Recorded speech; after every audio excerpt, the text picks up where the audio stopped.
Programme के organiser हैं। हकीकत में तो इन भाइयों ने बहुत मेहनत की है, सब लोगों को जोड़ करके आपके दर्शन कराने का भाई तेजवीर और इन्होंने सबने प्रयास किया है। लेकिन जो मंच में बहुत सारे वक्ता बैठे हैं, हमारे सुरेश जांगड़ा जी नारनौल से चल के आए हैं, लालचंद जी उधर से चल के आए हैं। अगर मैं नाम लेने लगा तो यहाँ पर सभी सुनील जी और जुलाना के बहुत सारे लोग, महम के सफेदों से और रोहतक से बहुत सरदारी आज आई है। मैं जो भी कार्यकर्ता कुरुक्षेत्र से लेकर के, जमुनानगर से लेकर के, इधर पलवल बावल से लेकर के, पलवल से आकर के जिन लोगों ने आज यहाँ पर उपस्थिति दी है, सभी कार्यकर्ता ये समझ ले साथियों, मैं सबको मिल के आया हूँ और मैं अपने दिल में सबकी हाजिरी लगा ली है। आप सभी का मेरा शब्दों से नहीं, दिल की गहराइयों से आप सभी का स्वागत है।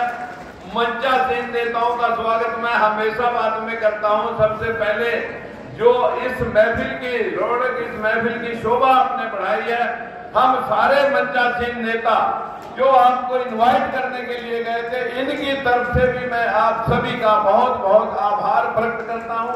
और जो इस महफिल में हमारे हरियाणा प्रांत के अंदर मामन वेशराम जी पूरे इंडिया के अंदर घूम रहे हैं और इस अंधविश्वास का चीरहरण करने के लिए हमने भी इन्हीं की बातों का अनुसरण करके हर रोज आपके बीच में जब बोलते हैं, बहुत सारे लोग तिरस्कार भी करते हैं, बहुत सारे लोग हमें गालियां भी देते हैं, हमें उनकी गालियां भी कबूल है, उनकी नाराजगी भी कबूल है। लेकिन जब तक हमारा समाज मानसिक गुलाम रहेगा, मैं नहीं कह सकता कि ये समाज राज सत्ता तक पहुंच जाएगा।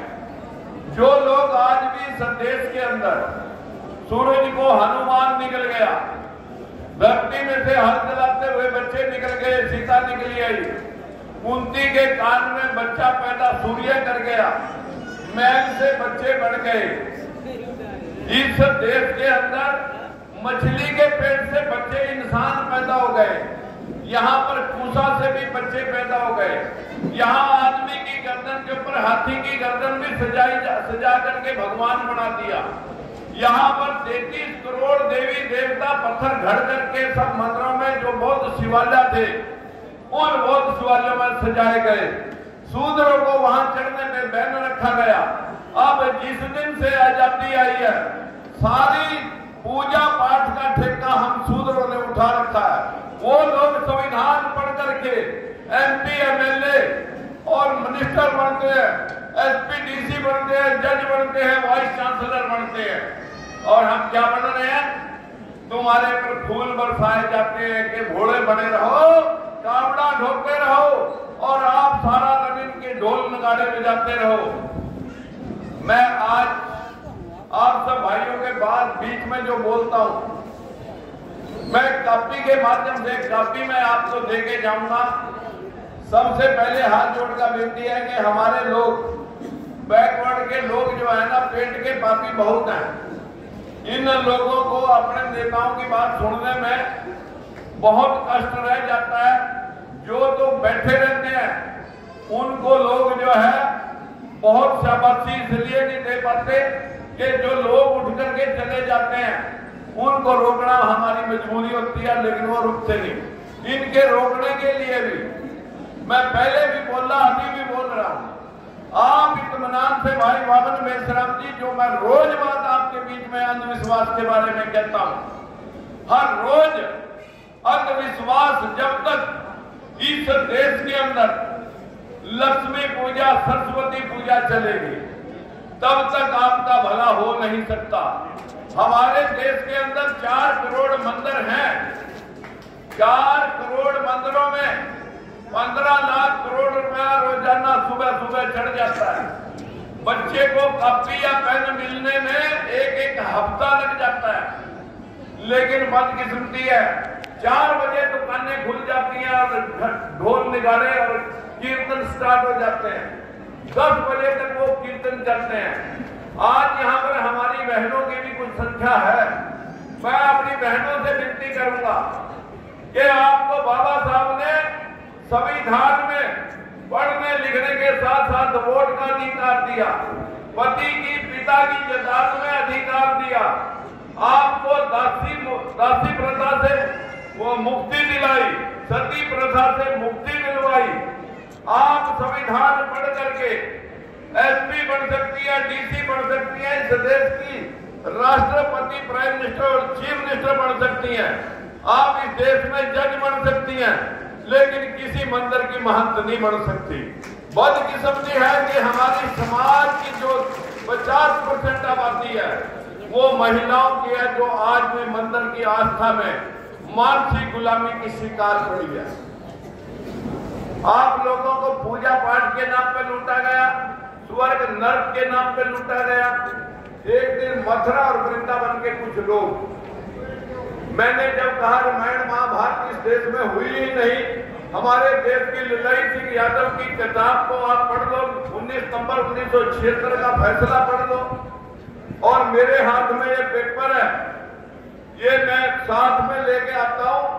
ललाई सिंह यादव की किताब पर जो फैसला आया कि इस देश में जो इतिहास था, महात्मा ज्योतिबा फूले, बाबा साहब भीमराव अम्बेडकर या उनके इष्टों का, उनके भगवानों का या उनके प्रेरणा स्रोतों का, गौतम बुद्ध का, चंद्रगुप्त मौर्य, अशोक सम्राट का, उस इतिहास को मिटाने के लिए जब कलिंगा के युद्ध में अशोक सम्राट ने तलवार फेंक दी और युद्ध ना करने का संकल्प लिया, उसके बाद 7 राजा और हुए अशोक सम्राट की वंशावली। अशोक सम्राट की वंशावली का आखिरी राजा बृहदत्त मौर्य हुआ। उस बृहदत्त मौर्य के दरबार में पुष्यमित्र शुंग एक मनुवादी साथियों दरबारी लेखक था, जिसकी लड़की सुंदर थी, राजा के साथ शादी करके और सेनापति का खिताब ले लिया। सेनाएं अपनी भर गई और राजा का कत्ल कर दिया और वहां से राजधानी शिफ्ट करके अयोध्या बसाई। 184 ईसा पूर्व, यानी 2200 साल पहले वो राजधानी बसा करके उसने ये सारे ग्रंथ और शास्त्र, जो जितने भी रामायण महाभारत पुराण वेद, ये सब अपने दरबार में लिखवाए बैठा करके, जिनमें कह रखा ढोल गवार शूद्र पशु नारी सकल तारना के अधिकारी। कि जब आप सूर्य को निकलता हुआ मान सकते हो कि एक मंदिर निकल गया, जब आप ये मान सकते हो कि धरती में हाथ चलाते हुए सीता निकले ही बच्चे निकली आए, जब आप ये मान सकते हो कि इस देश में हाथी की गर्दन आदमी की गर्दन में फिट हो सकती है, जब आप ये मान सकते हैं कि 10 सिरों वाला रावण भी हो सकता है, जब आप ये मान सकते हैं कि यहाँ मिट्टी और मैल से भूसा से भी बच्चे बढ़ सकते हैं, तो तभी उन्होंने वो चौपाई लिखी होगी जिस चौपाई में लिख रखा कि ढोल गवार शूद्र पशु नारी सकल ताड़ना के अधिकारी। मेरे भाइयों मेरी बहनों, आज सारा समय मैं वामन मेषराम जी को ही दे देता हूं। मैं अपनी बात एक कॉपी में आज आपको देके जाऊंगा। मैंने रथ यात्रा के माध्यम से पूरा हरियाणा कवर किया, लेकिन राजकुमार सैनी के साथ अभी बैकवर्ड समाज के लोग बाहर आकर के चुपके में कहीं अकेले में खड़ के बात करते हैं, कभी कहीं कांग्रेस वाले या बीजेपी वाले इनको देख ना ले। जब तक आपका ये रवैया रहेगा, जब तक आपकी ये सोच रहेगी, तब तक हम आपको इंसाफ नहीं दिला सकते। साथियों, हमें राज की भूख नहीं है। राज मैंने बंसीलाल के पास छोड़ा मंत्री पद, जब आपके साथ भेदभाव हो रहा था। चौटाला के पास छोड़ा जब भेदभाव हो रहा था, और बीजेपी में छोड़ा जब भेदभाव हो रहा था।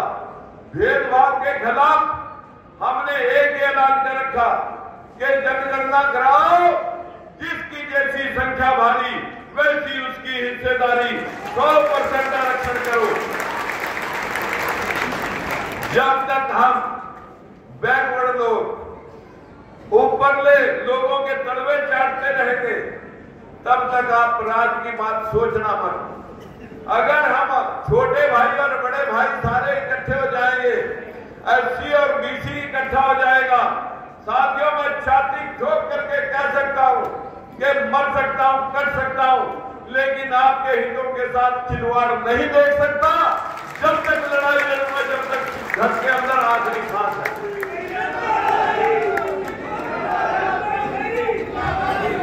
मित्रों, जोश के लिए होश चाहिएगा, साहस चाहिएगा, बहुत सारी बातें हैं कहने की, लेकिन आज पूरे अंधविश्वास का चीरहरण करने के लिए आज हमारे पास एक हेडमास्टर आया हुआ है। हम आज हेडमास्टर की बात आपको सुनवाना चाहते हैं। अगर मेरी बात सुनने में आपको कहीं तकलीफ होती है तो हमारे हेडमास्टर की बात सुन करके उसको फॉलो कर लेना। मूर्तियां पूजने से, फूले साहब की मूर्ति या बाबा साहब की मूर्तियां पूजने से काम नहीं चलेगा। आप जिस दिन जयंती होती है, महात्मा ज्योतिबा फूले की आज जयंती है, उनको हम नमन करने के लिए यहाँ पर आए हैं, हम उनको प्रणाम करते हैं। पर ईमानदारी से बताओ, अगर सच में हम उनको नमन करने के लिए आए हैं तो क्या हम उनकी विचारधारा को फॉलो कर रहे हैं? क्या बाबा साहब और महात्मा ज्योतिबा फूले की विचारधारा को फॉलो करेंगे? फॉलो करेंगे?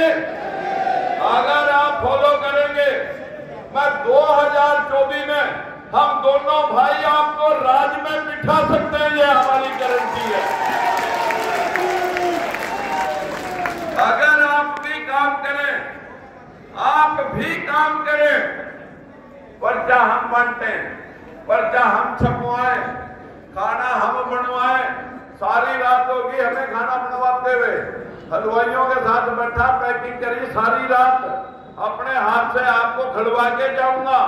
पर्चा हम बांटें, बैनर हम लगाएं, स्टेज हम ही सजवाएं, कटआउट भी हम लगवाएं और काफियां छपवाएं, काफी गाइड करने के लिए आपको हम ही अपने हाथ से बांटें।